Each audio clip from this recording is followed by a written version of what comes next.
ദിവസം ഒരു തവണയെങ്കിലും ഫോണിൽ വിളിച്ച് മക്കൾക്കൊരു മുത്തം കൊടുക്കാതിരുന്നാൽ ഉറക്കം വരാതിരിക്കുന്നവരാണ് നമ്മളിൽ പല പ്രവാസികളും.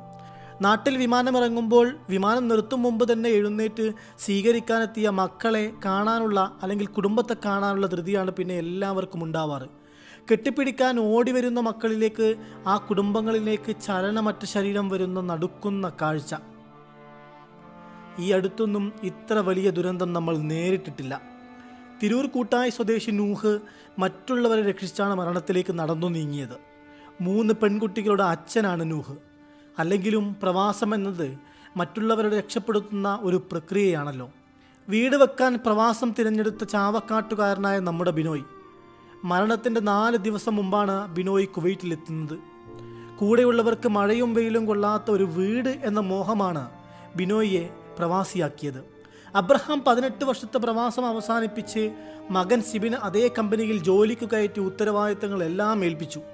മകൾക്ക് 1 വയസ്സ് തികയുമ്പോൾ സമ്മാനപ്പൊതികളുമായി എത്തേണ്ട അച്ഛൻ നെടുമ്പാശ്ശേരിയിലെ അക്കമിട്ട ടേബിളിൽ ചലനമറ്റ് കിടക്കുന്നുണ്ട്.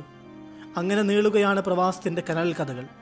സ്വപ്നത്തിൻ്റെ ഭാരമില്ലാതെ ഞങ്ങളിൽ നിന്നും വിട പറയുന്ന ഓരോരുത്തർക്കും എഴുതപ്പെടാത്ത കുറേ കഥകളുണ്ട്. ചിരി മാത്രം ലോകത്ത് കാണിക്കുന്ന പ്രവാസമെന്ന വല്ലാത്ത കഥ.